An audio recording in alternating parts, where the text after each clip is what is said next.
Bem-vindos ao programa Plano de Negócios. Estou hoje entrevistando o professor Randes. Ele é mestre em Sistema de Gestão, Estratégia, Pessoas e Marketing e Vendas. Atua como coach, consultor e palestrante e é docente da FGV nos programas de MBA. Professor Randes, bem-vindo ao nosso estúdio. Obrigado, Daniel. Tudo bem? Tudo ótimo. Eu queria conversar com você, primeiro nesse primeiro bloco, focar em questões envolvendo gestão, né? Para muita gente, essa palavra gestão é alguma coisa muito abstrata, né? Tipo, o que é de fato gestão? Bom, primeiramente, quero aí desejar as boas-vindas aos ouvintes, né, do Plano de Negócios. É um prazer falar com você e vamos falar sobre o tema gestão. Muitas vezes a gente é muito indagado em sala de aula sobre essa palavra, né? Gestão, a gente pode consolidar ela com planejamento, como indicadores, como ali você analisar as métricas de avaliação, a estratégia da empresa, mas eu costumo dizer, se a gente, como se fosse um suco, né? Você espremer a fruta, e o que sai dessa fruta, que é o suco, eu costumo dizer que é o controlar incertezas. A palavra gestão é o controlar incerteza, onde a gente tem as incertezas empresariais, nós temos as incertezas de comunicação, nós temos as incertezas de recursos e temos as incertezas principalmente de pessoas. Então, o gestão, eu costumo dizer que é o controlar incertezas. E, numa organização, o que mais tem é incertezas, e principalmente em tempos aí que nós estamos vivendo de culturas difíceis, né, em tempos de ambientes competitivos, cada vez mais é necessário os gestores e líderes controlar as suas incertezas empresariais. Uma coisa que fica difícil, pelo menos para mim, entender sobre quem é bom gestor e quem não é bom gestor, né? Você tenta atribuir o bom gestor àquele que traz bons resultados, mas muitas vezes você vê que era uma circunstância de mercado, não era que ele era bom gestor. E por outro lado, você vê empresas que estão dando péssimos resultados, mas você se pergunta, mas será que se não fosse esse gestor, os resultados não seriam muito pior? Afinal, como você mede quem é o bom gestor? Excelente pergunta. Eu costumo utilizar uma linha temporal da seguinte forma. Nós temos empresas focadas no século XIX, nós temos líderes focados no século XX e temos liderados focados no século XXI. Então, o gestor, ele tem que preocupar sim com os resultados. Eu digo que 50% é resultados, que a empresa precisa para ter a sua sustentabilidade e lucro. Mas 50% tem que preocupar em pessoas. Não basta simplesmente a gente focar em resultados. A gente tem casos aí como empresas de bebidas famosas e tudo mais, que muitas vezes focaram muito em resultados, onde os vendedores, por exemplo, a equipe comercial, era colocada ali em situações realmente de constrangimento. O vendedor que que atingia ali o último lugar de vendas, o Daniel, por exemplo, ele ganhava do seu gestor, que só preocupava em resultados, uma tartaruga viva. E esse vendedor, ele não poderia prejudicar aquela tartaruga, ele tinha que levar ela no próximo mês e entregar essa tartaruga viva para outro vendedor que ocupasse ali o último lugar de vendas. Então, isso é um gestor focado muito em resultados. E a contrapartida disso não é sustentável. Ninguém consegue viver muito tempo numa alta pressão. É como você tem um feijão na panela de pressão. Uma hora, essa panela explode. Nós somos seres humanos e também explodimos em qualquer momento. E por isso que o gestor, para ter uma eficácia na sua liderança organizacional, ele tem que preocupar com resultados e preocupar em pessoas. Mas, vamos analisar o seguinte, mas se preocupar em pessoas, então eu tenho que buscar o consenso? Sempre? Não necessariamente. Eu dependo muito exclusivamente do tempo que a minha empresa está passando dentro do mercado. Se, por exemplo, eu estou com um momento difícil, crise, perca de clientes, alto custo, pouca rentabilidade, eu tenho que ser muito um líder autoritário, não é autocrático. O autocrático é aquele que manda, proíbe, exige, castiga. O autoritário é aquele que sabe aonde quer chegar, é um líder muito mais objetivo, uma visão sistêmica, e ele tem que colocar ali a decisão para todos que estão na equipe. Não adianta ele querer buscar o consenso, achar o que os liderados estão pensando sobre aquilo, porque não existe tempo para tomar as atitudes. Você tem que tomar rapidamente. Então, é uma postura de liderança que aí sim ele se torna autoritário em determinados momentos. Mas não pode fazer com que essas pessoas sejam desgastadas ao ponto do que a gente costuma dizer ali, né, de liderados. Vou experimentar meu currículo no mercado. Manda lá pro LinkedIn para ver como que ele tá. Porque ele está sendo altamente pressionado, não tem uma qualidade de vida no ambiente de trabalho, não quer dizer isso salário, ok? Mas sim como eu estou sendo reconhecido e visto naqueles meus esforços, porque é o desempenho. E aí a gente fala que é a meritocracia. Ou seja, aquele que está fazendo além do que ele recebe ali do seu salário, esse deve ser colocado num fator especial, é a meritocracia. Ele deve ser valorizado dentro da organização. E esse gestor que olha também as pessoas, ele tem tempo para ver que o seu funcionário está desempenhando um bom papel e traz esse funcionário para perto. Costumo dizer o seguinte, Daniel, muitas empresas falam um grande jargão que a gente escuta no mercado. Ora, eu queria que meus funcionários vestissem a camisa da empresa. Mas eu pergunto o seguinte, será que esses gestores que só pensam em resultados, eles estão entregando uniforme? Eles estão dando condição para que esses funcionários possam realizar realmente esse comprometimento, essa leitura realmente de estar presente e jogando junto para chegar a um resultado final. Costumo dizer o seguinte, uma frase, aconteceu na liga de NBA, lá atrás com o Michael Jordan, nos seus primeiros momentos ali, jogos na primeira temporada no Chicago Bulls. Ele estava no terceiro jogo e Phil Jackson era o técnico da época e chamou o Michael Jordan para conversar. Falou, Michael Jordan, eu quero aqui te fazer uma pergunta e de acordo com a sua resposta, vai ser determinante para a gente chegar ao resultado esse ano aqui na liga de NBA. Eu sei que você é um atleta acima da média. Você, de olhos fechados, você faz cesta. Não tem para ninguém esse ano aqui na Liga de NBA que vai chegar aos seus pés com a sua técnica que você apresenta. Agora a pergunta é o seguinte, você quer que o Chicago Bulls ganhe o campeonato ou você quer ser o cestinha da temporada? Ora, naquele momento, o Michael Jordan não podia escolher os dois. Você não pode ser uma Alice no País das Maravilhas. Alice, em um determinado momento do filme, ela estava perdida entre dois caminhos e teve o gato lá que perguntou, né? A Alice falou pro gato, gato, estou perdida, para que caminho eu sigo? O gato respondeu para ela, Alice, minha filha, para onde você vai? E ela pegou e respondeu o seguinte, eu não sei, estou perdida. E ele disse, então pegue qualquer caminho, que cada caminho te levará a algum lugar. A mesma coisa naquele momento, Michael Jordan não poderia estar ali perdido, ele tinha que tomar uma decisão. Como gestor, ele tem que tomar uma decisão, analisar os trade-offs, ou seja, quais dilemas realmente eu vivo dentro da minha organização e o risco calculado. Qual daqueles tem riscos mais positivos do que riscos negativos vai ser o caminho que eu vou escolher. E o Michael Jordan simplesmente falou, eu quero que o Chicago Bulls ganhe o campeonato. E aí, o Phil Jackson falou assim, então Michael Jordan, faça um simples gesto, passe a bola. E aí aconteceu naquele ano. Michael Jordan começou a passar a bola para todos os seus outros colegas de time e o Chicago Bulls não simplesmente ganhou um ano, mas ganhou 6 anos consecutivos e por consequência disso, o Michael Jordan foi 6 anos também cestinha da temporada. Muito legal. Agora, uma pergunta. Existe, do ponto de vista de gestão, existe várias formas de gestão, né? Então, existe uma forma mais correta ou menos correta quando a gente fala em gestão? Nós vivemos 3 momentos de gestão mais assim pontuais dentro das organizações. A primeira é aquela gestão hierárquica. Eu costumo dizer que tem uma máxima que fala o seguinte, manda quem pode e obedece quem tem juízo. Aí eu acho que alguns ouvintes estão falando, mas obedece quem tem conta para pagar. Também. Então é uma gestão que ela é top goela down.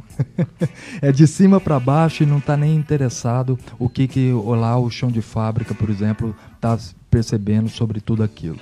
Outro tipo de gestão é uma gestão que a gente chama funcional, onde tem ali o diretor, ele comunica para todos os seus gerentes o que está acontecendo, os seus gerentes comunicam para todos os seus coordenadores, é algo mais horizontalizado. E a gente tem, onde que a gente diz o seguinte, tem uma máxima também para ela, que é cada um com seus problemas. Eu sou diretor, vamos supor, de marketing, né? Eu fui executivo, costumo dizer que eu sou executivo que virei professor, então eu fui diretor de marketing, fui diretor de inovação dentro de, principalmente, indústrias de cosméticos, né, por 10 anos.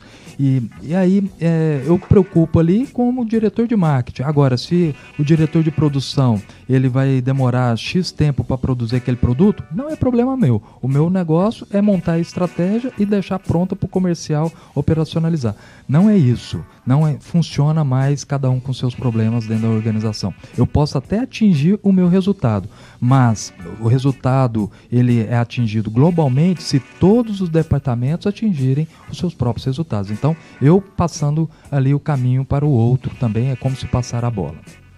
Maravilha. Estamos finalizando o nosso primeiro bloco. Escutem um pouquinho de música e a gente volta daqui a pouquinho. Não aguento mais do mesmo, já são 5 anos na mesma função. Mudar de trabalho também é arriscado, posso cair em algo ainda pior. Eu já quero almejar cargo de diretor, mas são tantos assuntos que eu não domino, começando por números, gráficos. Como faço para ganhar mais? Talvez empreender, mas... Pense com calma, você não está sozinho. Mentoria Sky Group. Decisões de impacto começam aqui. 11 2847 4969. info@skygroup.com.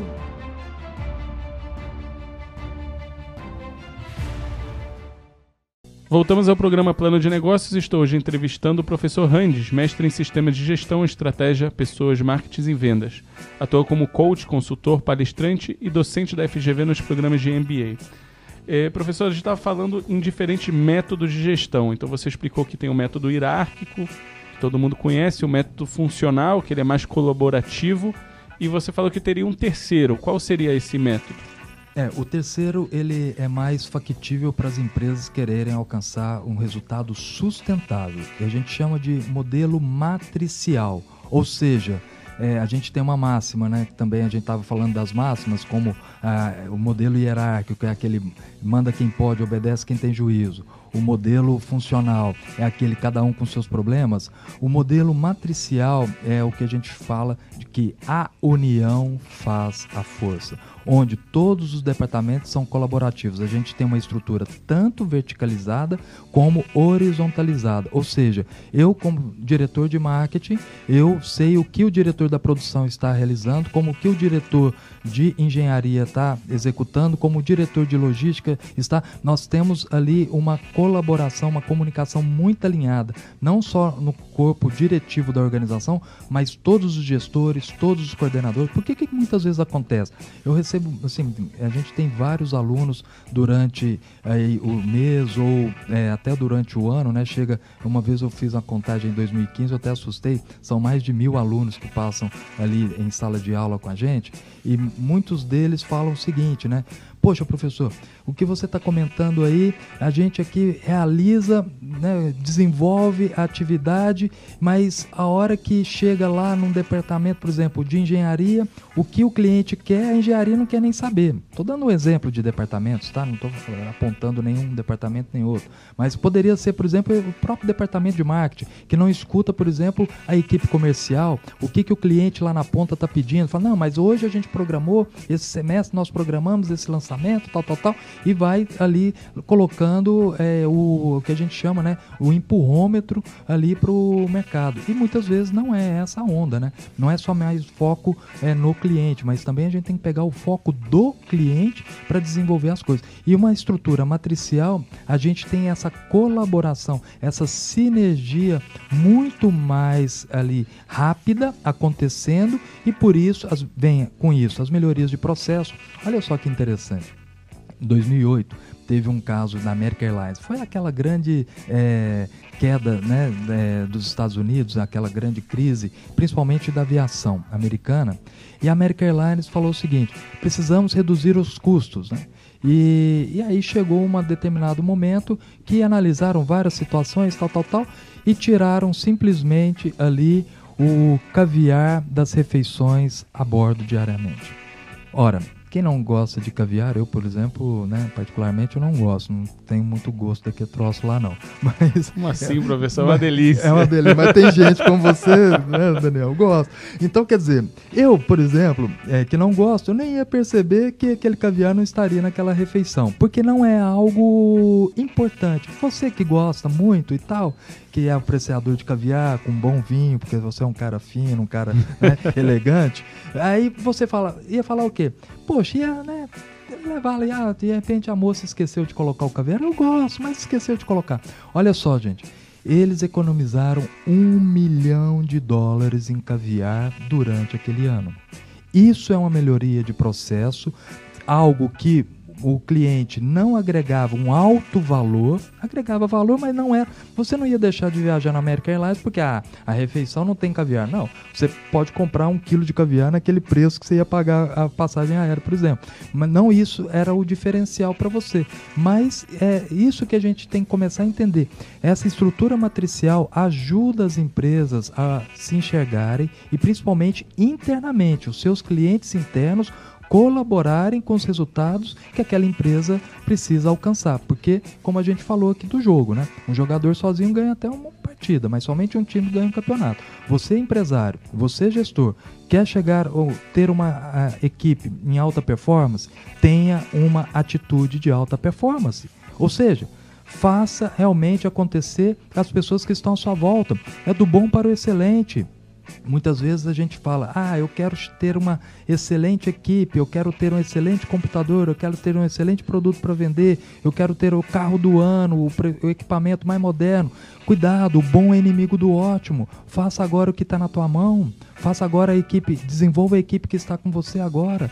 Atinja os resultados que foram colocados para você de acordo com os recursos que você tem. É agora que você, como gestor, você como líder, você como empresário, fundamentalmente vai ser exigido, onde a sua competência técnica todos sabem que você tem. Agora você vai ter que se desenvolver na sua inteligência emocional, são as suas competências comportamentais, elas que estão sendo colocadas à prova nesse momento que nós estamos passando de profunda transformação organizacional. Professor, pegando o gancho que você falou de equipes, você teria dicas sobre como estruturar uma equipe? E minha segunda pergunta é se tem diferença na gestão de uma equipe, vamos dizer, pequena, vamos dizer, até 10 pessoas, e equipes grandes. Ok, vamos lá. Eu tive a minha última equipe, foram 169 promotoras de vendas, 55 representantes comerciais, 3 gerentes regionais, isso no nível Brasil. Essa foi a minha última equipe. Então, é uma equipe, não é tão grande, né, como a gente tem por aí, mas é uma equipe robusta, não deixa de ser. Primeiro ponto, para você construir uma equipe, seja ela de qual tamanho for, crie uma identidade para o seu time. Eu costumo dizer o seguinte, qual que é o ID, né? Qual que é essa identidade do time? Porque os valores, quais são as crenças que esse time precisa perseguir? Porque a partir daí nós vamos conseguir desenvolver essas pessoas rumo aos objetivos. Elas têm que sentir parte do processo e elas só vão sentir parte a partir do momento que eu tenho valores. Por exemplo, a FedEx, em Memphis, onde que é o ponto central da FedEx no mundo, onde tem toda a parte de logística deles lá nos Estados Unidos, e eles funcionam geralmente das 23 horas até as 5 horas da manhã, que é o turno mais rápido ali, né, o que tem mais volume de funcionários trabalhando, porque é onde que eles decolam 150 aviões no mundo inteiro. E ali numa entrevista que chama Os Bastidores da FedEx, inclusive tem lá no meu canal do YouTube, que você pode acessar, Prof. Randes, ali, redes sociais, Prof. Randes, você pode acessar, que você vai ter lá na íntegra 15 minutos desse vídeo, que diz o seguinte: o funcionário que entra aqui no período da madrugada e ele já mostra corpo mole, ele não se sustenta muito tempo. Por quê? As crenças, são os valores que justamente aquele time impõe. É um time que realmente está colocado ali a um trabalho de agilidade, a um trabalho minucioso e tudo mais. Esse é o primeiro ponto, saber a identidade, que identidade que você quer e, lógico, né, colocar as melhores pessoas nos melhores lugares, porque um grande erro de líderes é justamente o contrário, coloca as melhores pessoas sempre nos piores problemas. Esse liderado, com o tempo, ele vai ficar desmotivado. Em relação à gestão de como você pode fazer de grandes equipes, eu trago o modelo de Harvard Business School, que é o seguinte: níveis de maturidade de equipe. São 4 níveis de maturidade da equipe. É o nível M1, é aquele que está entrando na organização, é o que ele precisa de formação. É aquele que eu costumo falar que ele está com, né, os braços todos abertos, né? Ele está altamente comprometido, mas ele tem baixa competência, porque ele está aprendendo ainda. Ele precisa ali justamente do líder estar apoiando ele com muito feedbacks, com muito feed forwards. Depois a gente tem o M2, que a gente fala que ele precisa de orientação. Já passaram-se ali algum tempo dentro da organização, geralmente numa estrutura, vamos dizer assim, que ele começa dentro da empresa, aprender desde ali do escriturário, né, do analista júnior e tudo mais, ele fica 1 ano e meio como M1. De 1 ano e meio a 3 anos, ele está como M2, tá? Fazendo uma linha temporal aí, de tempos de empresa, uma empresa tradicional que a gente está dizendo, tá? Isso tem variações de acordo com cada tipo de empresa, tecnologia, ou empresas focadas mais geração Y e tudo mais. Bom, o M2 ele precisa ali de orientação, que significa o seguinte: ele está com uma competência mais ou menos, porque afinal já são mais de 1 ano e meio dentro da organização, ele já aprendeu. Porém, ele está com baixo comprometimento. Sabe aquela coisa? Tudo aquilo que falaram para ele que ia acontecer na empresa, ele viu que não está acontecendo nada, né? Todas aquelas promessas que fizeram, ele está vendo que não está rolando. Então ele começa a ficar com baixo comprometimento. Aí que entra o gestor para falar o que a gente chama de líder coach, que é um tema muito aí, eminente dentro das organizações, que é o líder coach, é colocar ali aquele funcionário com objetivos que eu chamo de MEDs, metas audaciosas, arriscadas, desafiadoras e sustentáveis. Ou seja, ele precisa estar naquele momento ali sendo colocado a desafios, ele precisa estar motivado a desafios e o líder coach o ajuda a atingir aqueles desafios. Depois a gente tem o M3, que a gente diz aí de 3 anos a 5 anos dentro de uma organização. Esse M3, a gente fala que é o suportar. O líder precisa suportar. O que é isso? Poxa, não aguento mais ver aquele cidadão, aquele funcionário, eu tenho que suportar? Não, em português a gente tem uma duplo significado dessa palavra. É o ser o suporte. É fazer ali, Daniel, o assessment que a gente fala. Ou seja, é o assessoramento de feedbacks que eu fazia muito entre o M1 e o M2, agora eu tenho que fazer mais follow-ups com esse M3. Por quê? Ele já está altamente ali com conhecimento dentro do negócio, porém o comprometimento dele está oscilante, é variável. Por quê? É nesse momento que eu preciso desenvolver as motivações dentro do ambiente de trabalho. É nesse momento que muitas vezes eu tenho que colocar a meritocracia. Aquele que está entregando mais, ele ganha por isso. Porque esse M3, né, justamente quando a gente escuta falar assim, olha, muitos, né, empresários, às vezes você que está nos escutando agora, já ouviu isso ou já até falou essa frase que eu vou dizer agora. Ora, a nossa empresa é uma escola. A gente treina e vem aqui, ó, concorrente e leva. O que significa isso? É justamente eu faço ali de 3 anos a 5 anos uma competência técnica, comportamental de um funcionário, e na hora de eu reter esse talento, eu não consigo. E aí eu bato no peito falando, achando que eu estou treinando, sou uma escola. Olha, tem que ser uma escola para dentro, utilizar esse recurso, né? Utilizar esse conhecimento, esse capital intelectual. E o M4, ele é aquele que está pronto, né? Aquele que eu tenho que fazer o empowerment, que eu tenho que delegar. Esse que está no M4 é o que a gente chama de mentoring. Eu tenho que fazer um mentor, eu tenho que colocar ele ao meu lado e fazer ali a minha delegação das coisas que eu posso fazer, deixar para que ele faça também, para que ele ocupe minha cadeira amanhã.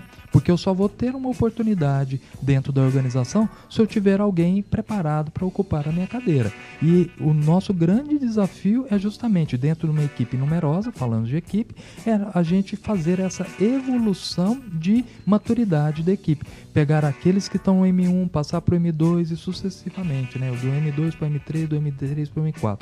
Quanto mais funcionários, colaboradores eu tiver no M4, mais a minha equipe vai ser de alta performance. Então deixa eu fazer uma pergunta para poder finalizar esse bloco.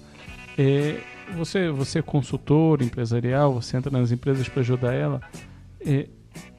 Até que ponto você fala, tá bom, eu vou tentar capacitar essa equipe, e quando é o momento que você fala, não, tem que mandar embora e tem que contratar gente nova? Exatamente como você falou, eu acho que foi o caso do M2, você falou, tá bom, aquela pessoa está desmotivada porque já está 10 anos de empresas, prometeram, não cumpriram, ele já não tem confiança, mas não tem jeito, ele não vai ter confiança. Tipo, você...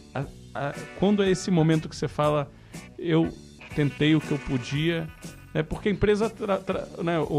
The clock is ticking, né? O tempo está passando, e o tempo é o maior inimigo da empresa, ela precisa fazer o negócio andar. Então, quando é essa linha que você passa, olha, até aqui eu vou tentar ajudar vocês a se ajudarem, daqui eu preciso de outra equipe.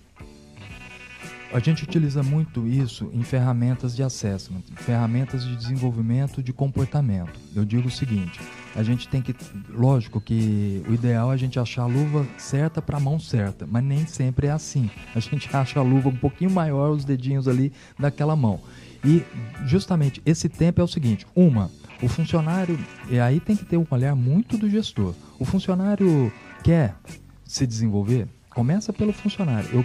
Ele tem ali a motivação para chegar em outro objetivo dentro da organização? Ou ele está passando uma chuva? Depende aí também do negócio da empresa. Por exemplo, a gente sabe de empresas de contact center, o pessoal que está ali é de 18, 21 anos, 23 anos. Ninguém quer fazer carreira. Né, em sã consciência, ali a gente tem o maior turnover dentro das organizações, é justamente dentro do contact center, é por isso. Ele está ali ou para pagar uma faculdade, ele está ali ou para fazer um mochilão para a Europa, sei lá, para ter uma grana para sair no final de semana, alguma necessidade que ele tem ali naquele momento. Então, aí é a grande dificuldade da empresa em pegar, aí é lapidar mesmo, pegar aqueles que ela vê que querem desenvolver um plano de carreira e segurar ele mais tempo possível dentro da organização. Mas tem hora que também a gente não tem muito o que fazer. Tem que ser ali, passar a ficha. Não tem como analisar de uma outra forma. Mas o principal forma da gente desenvolver é justamente através de análise comportamental. A gente tem algumas ferramentas muito interessantes que nós utilizamos para fazer esse mapeamento da pessoa com o cargo. A gente alinha os gaps de competência comportamental que ele precisa desenvolver e aí sim faz um programa de desenvolvimento. Tem ali 1 ano de desenvolvimento e o gestor está acompanhando esse 1 ano de desenvolvimento e depois faz uma outra análise. Porque eu digo o seguinte, a gente tem que tentar, né, nós como gestores, como apaixonados por pessoas, a gente tem que tentar até a última instância em ter aquele funcionário conosco. Agora, a partir do momento que a gente vê que nós temos corvos dentro da empresa, eu costumo falar dessa palavra corvos, que é aquele funcionário que está há 10 anos na organização E muitas vezes ele está 10 anos e ele ainda é um M1, viu, Daniel? Não é porque a gente vai passando os anos, a gente vai naturalmente indo para maturidades, não. Às vezes a gente continua sendo aquele M1 lá, aquele que precisa de orientação. Só que esse corvo é terrível. Ele é aquele que está no café e chega, aquele que acabou de chegar ali na empresa, no café e tal, e fala assim, né, o corvo: olha, o que as meninas da RH falaram para você, esquenta com isso, né? É tudo igual aqui, eu tô aqui há 10 anos e não muda isso. Ele vai contaminando, né, essas pessoas que estão à volta. Por exemplo, um dia bonito, ensolarado, ele fala assim: ah, você viu que sol? Aqui mais de uma semana sem chover, tá seca aqui, o ar tá seco, poluído, não sei o que. Se tá de chuva, ele vai falar o contrário. Você vê tanta chuva, vai alagar tudo aqui na frente da empresa. Aquele que sempre vê o lado ruim do negócio. Eu costumo dizer o seguinte: nós temos que tomar muito cuidado com isso, porque às vezes a gente está tendo ali uma equipe corrosiva.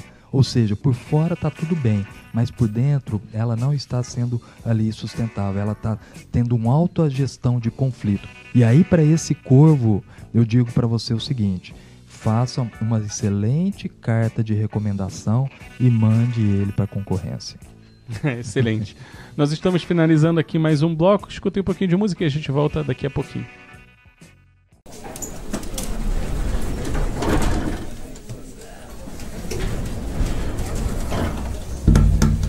Marcaram uma reunião de última hora com o conselho da empresa. Metade das filiais não mandou as informações necessárias para você terminar o relatório. É o 3º ano que a empresa fecha no vermelho. Você chegou a 4 meses com a missão de reverter a situação da sua empresa. 3 profissionais antes de você tentaram e não conseguiram. O conselho quer fechar 2 fábricas. Você vai ter apenas 10 minutos para apresentar e fazer com que mudem de ideia. Pense com calma, haja rápido. Um curso prático para decisões de impacto. Se inscreva hoje, pois o número de vagas é limitado. cursos@skygroup.com ou no telefone 11 2847 4969.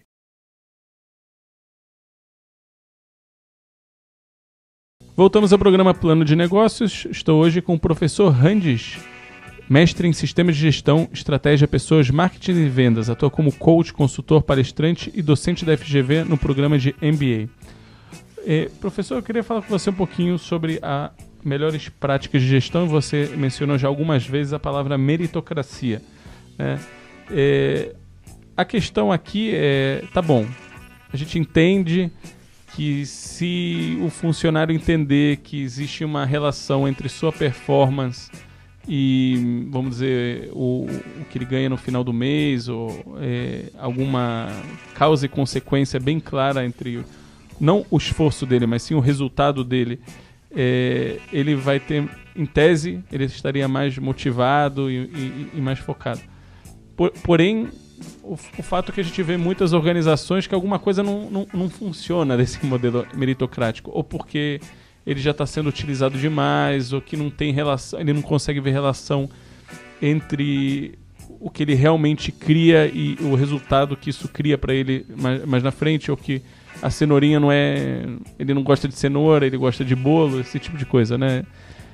Como fazer um plano meritocrático que funcione? Primeiro a gente tem que desenvolver uma avaliação de desempenho. Vamos começar pelo início, como diz, né? Começar por partes. E primeiro, avaliação de desempenho. Ou seja, avaliação de desempenho em 360 graus. Eu avalio o meu diretor, que o meu diretor me avalia, meus pares me avaliam e os meus subordinados me avaliam. A partir daí, eu começo a identificar o que é necessário para eu entregar naquele ano, tanto da parte técnica, que a gente costuma colocar ali 70% da parte técnica, mas atrelada a 30% da parte comportamental. Por exemplo, preciso ter visão sistêmica, isso é uma parte comportamental. Preciso fazer ali desenvolver minha inteligência emocional, é uma parte comportamental. Mas professor, só tentando te cortar aqui, começando pela primeira parte que você falou do 360, onde eu avalio meu chefe me avalia, por exemplo.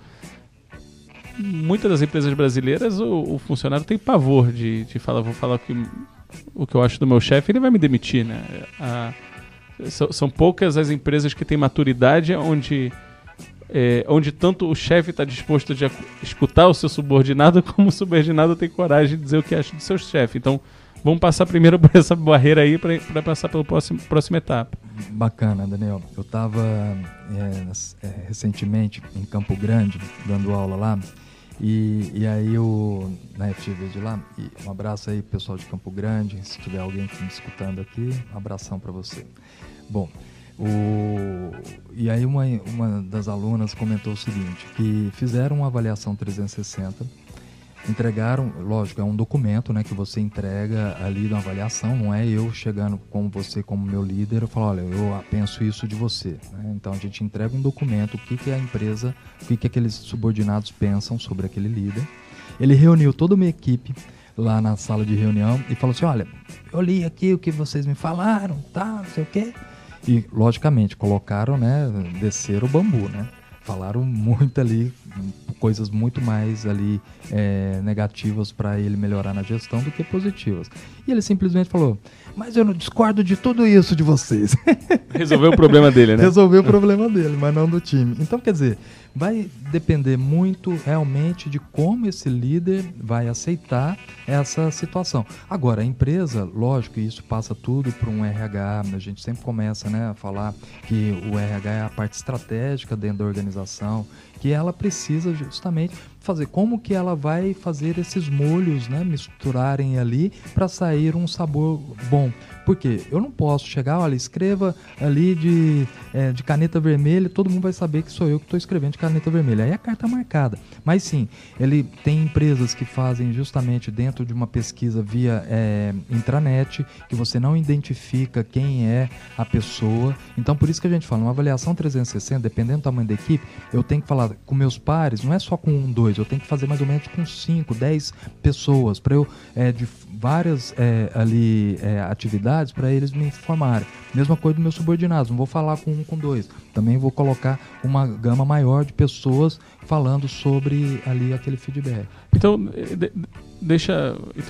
vamos entender essa questão meritocrática. Então, primeiro, a própria questão meritocrática necessita de maturidade, porque você primeiro tem a maturidade para poder fazer um 360, para poder escutar, para cada lado saber seus lados bons e seus lados onde ele tem que melhorar.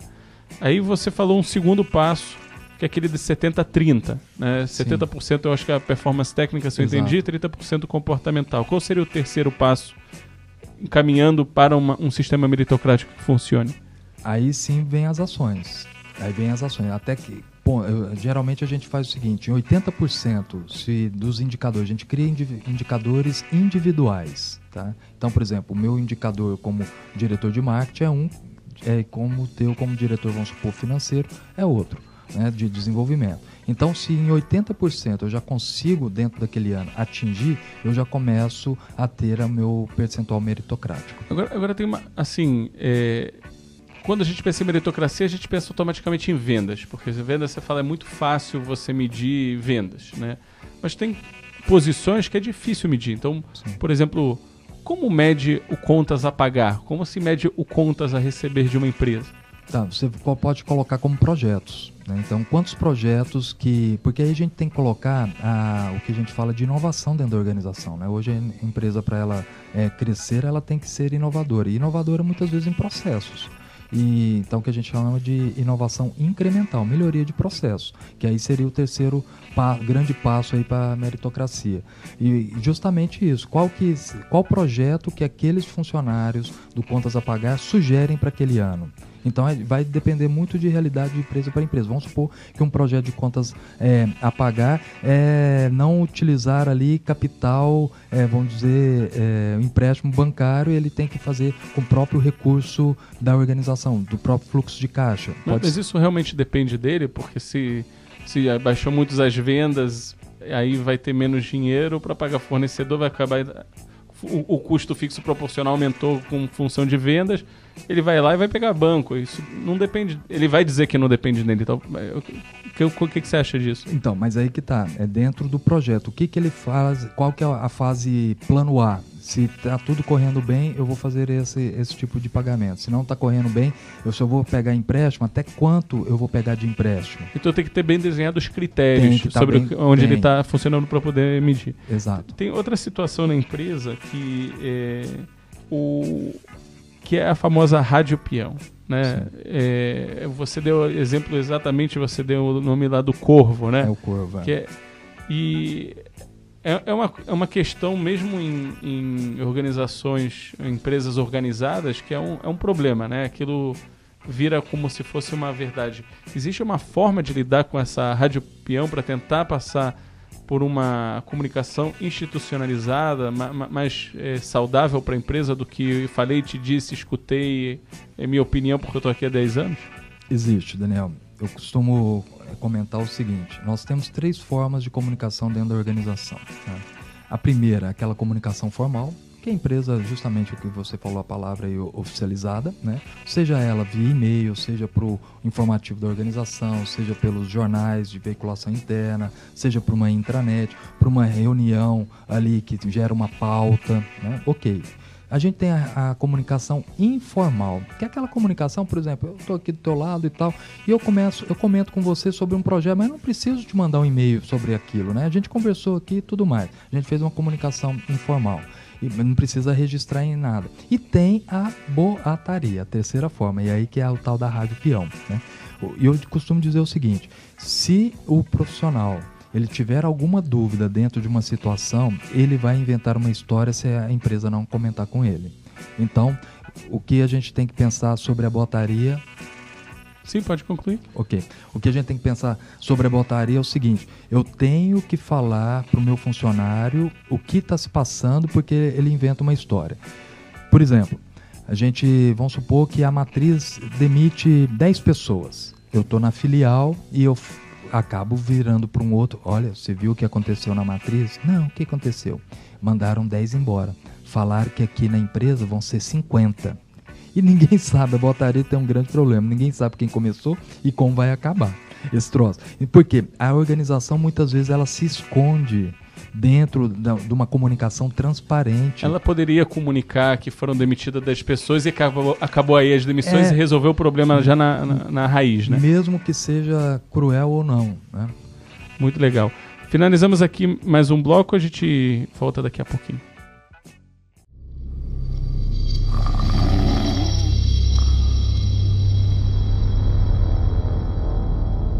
Como eu vou pagar todas essas dívidas? Se os fornecedores pararem de me entregar a matéria-prima, vai ser o fim? O que vai ser de todos esses processos na justiça? O concorrente está vendendo abaixo do preço do meu custo. Malditos! Vou acabar perdendo os meus melhores clientes?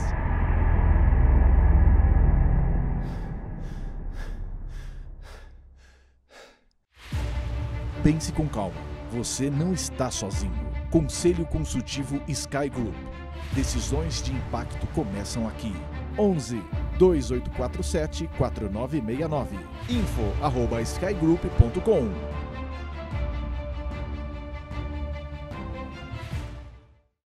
Voltamos ao programa Plano de Negócios. Estou hoje entrevistando o professor Randes, mestre em Sistemas de Gestão, Estratégia, Pessoas, Marketing e Vendas.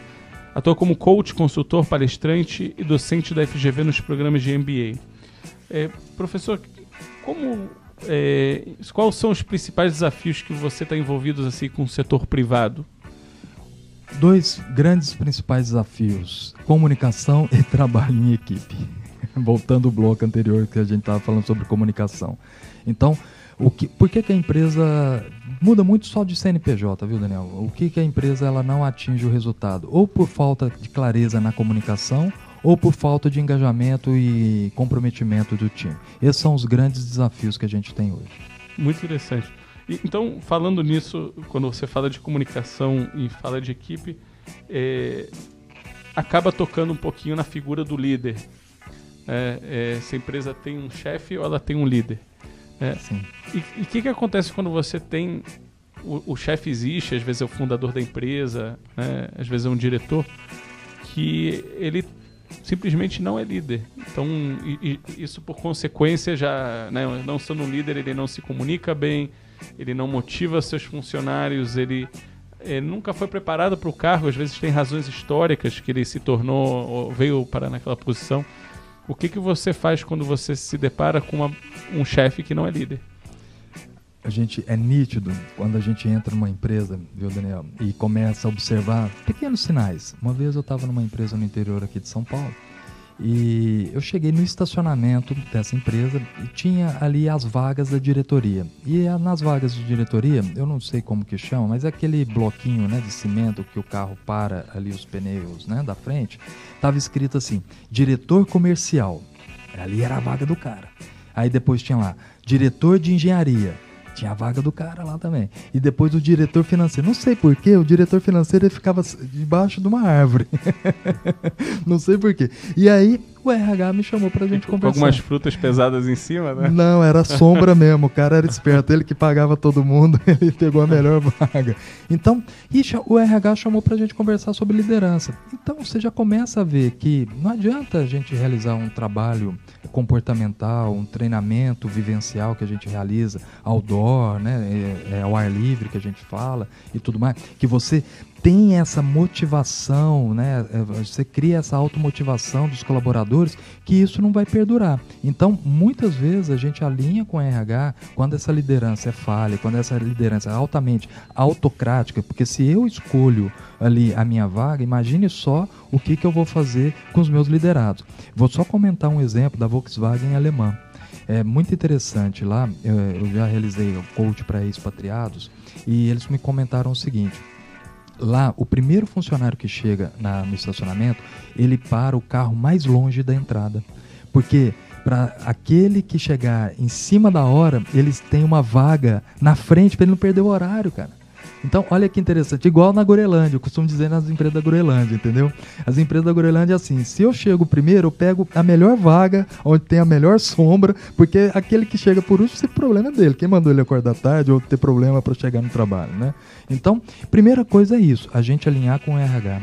Muitas vezes nós desenvolvemos primeiro um Top Direct Forum, que a gente fala, que é você construir aquela liderança para um novo estágio. Você identifica forças, crenças, fortalece ali os valores da organização, mostra numa forma experiencial para os líderes que eles precisam quebrar aqueles paradigmas antigos, porque o que a gente falou, né, empresa do século XIX, líder do século XX, liderado do século XXI. E muitas vezes, quando a organização chama dentro de uma situação dessa nevrálgica, é porque os melhores já foram embora.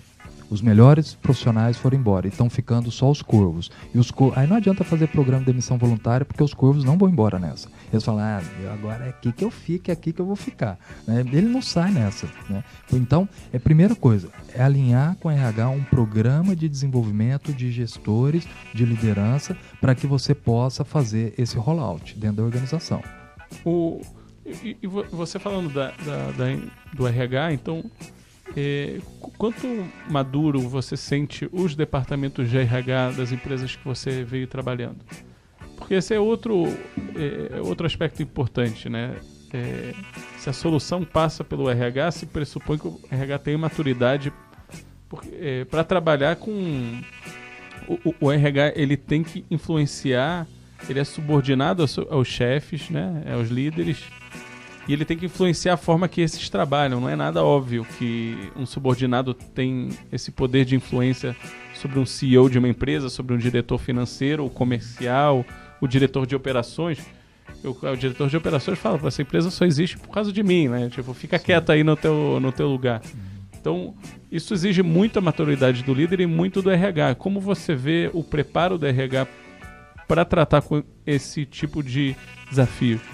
Olha, eu participo de alguns fóruns na Anshan, na Câmara Americana, né, que a gente debate justamente alguns pontos nesse sentido, que hoje o RH está sendo colocado mais na área estratégica da empresa do que antes. Porém, vamos ressaltar aqui, muitas organizações ainda olham o RH como as meninas do RH. O departamento pessoal, né? Paga salário. O grande DPzão que a gente fala, né? Só que a gente teve uma evolução estratégica de RH. Depois de 1970, a gente começou a chamar o RH de administração estratégica de RH, de pessoas. E hoje a gente chama ele de gestão de competências coletivas, né? E gestão do conhecimento, onde as organizações têm muitas vezes uma universidade corporativa. É que o RH ele começa a fazer parte da estratégia da empresa. Por exemplo, a gente desenvolve nas organizações os jogos de negócio. E dentro desse game, né, dessa toda gamification, a gente tem ali o líder, ele tem que tomar a decisão, inclusive, de qual pessoa ele vai contratar como diretor, vamos supor, comercial.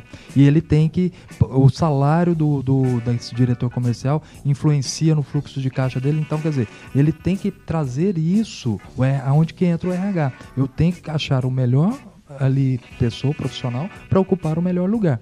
Mas muitas vezes o RH ele não é envolvido nesse processo. Fala assim, olha, contrata fulano, tá aqui o currículo dele. Aí virou DPzão. Agora, quando o RH realmente entra dentro da situação, entra dentro do objetivo estratégico da organização, ele pode colaborar muito mais. Por isso que eu digo o seguinte, líderes, gestores, convoquem o apoio do seu RH. Eles têm muitas ferramentas que possam te auxiliar no desenvolvimento do seu time. Não queira também caminhar sozinho dentro do desenvolvimento das pessoas. Mas professor, isso não é uma questão um pouco paradoxal de ovo e a galinha? Porque para você ter um forte departamento de RH, você precisa de um bom líder, que entenda a importância de RH.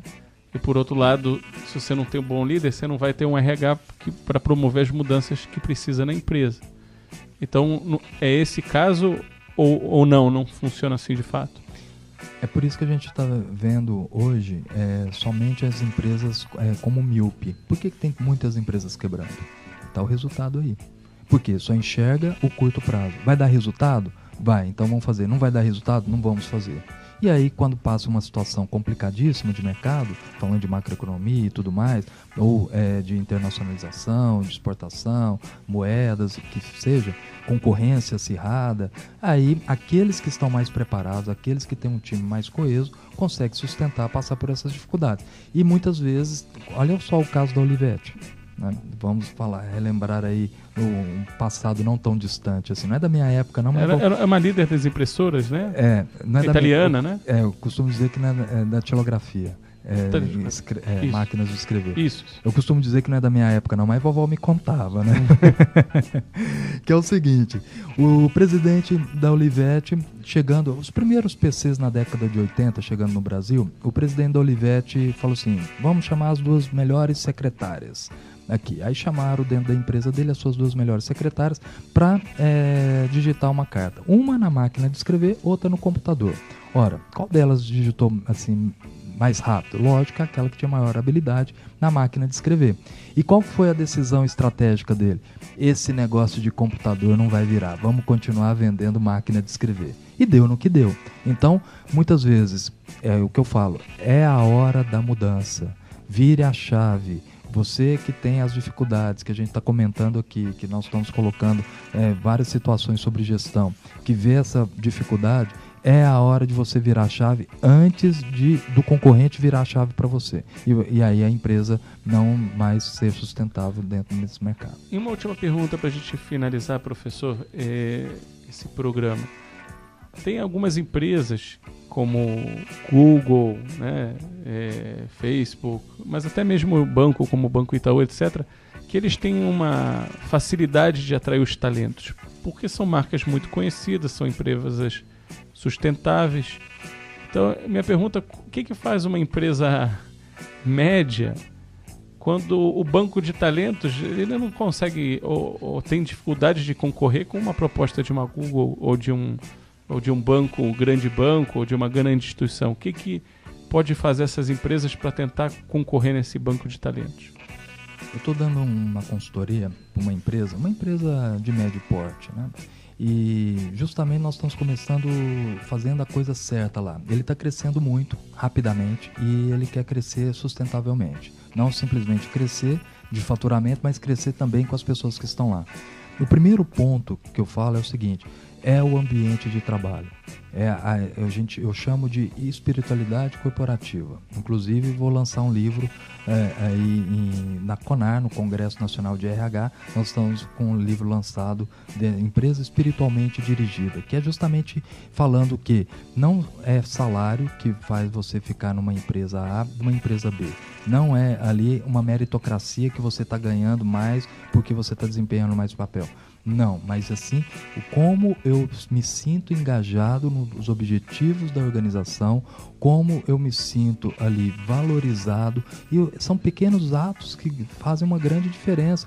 Um bom dia do líder, por exemplo, ele traz esse time para perto, é o ouvir atentamente desse time. Então, são situações cotidianas que fazem um ambiente de trabalho. Eu fui e nós estamos desenvolvendo dentro dessa organização justamente isso, colocando dentro das pessoas ali, trabalhando o comportamento delas, para elas sentirem valorizadas aquilo que elas fazem. Não importa, muitas vezes a gente fala o seguinte, a gente vê uma faxineira quando ela falta, somente lá para as 10 horas da manhã no escritório. Por quê? Ela é uma pessoa menos importante? Não, ela tem a mesma importância de qualquer outro dentro da organização. Essa é a valorização humana dentro da organização que faz ela ser diferenciada dentro do mercado. Muito bem, estamos finalizando mais um programa de Plano de Negócios. Professor Rendes, eu queria agradecer você ter vindo ao nosso estúdio. Ok, Daniel, eu que agradeço aí pelo convite, foi um bate-papo super bacana e estou à disposição para voltar outras vezes a gente falar sobre outros temas, e agradeço aí você, ouvinte também do programa Plano de Negócios, foi um prazer falar contigo aí. Então, para vocês ouvintes que querem enviar perguntas para o professor Rendes, enviem para o e-mail produção.planodenegócios@megabrasil.com.br e nós estaremos felizes de trazer o professor Rendes aqui de volta para uma conversa. Muito obrigado a todos e até semana que vem.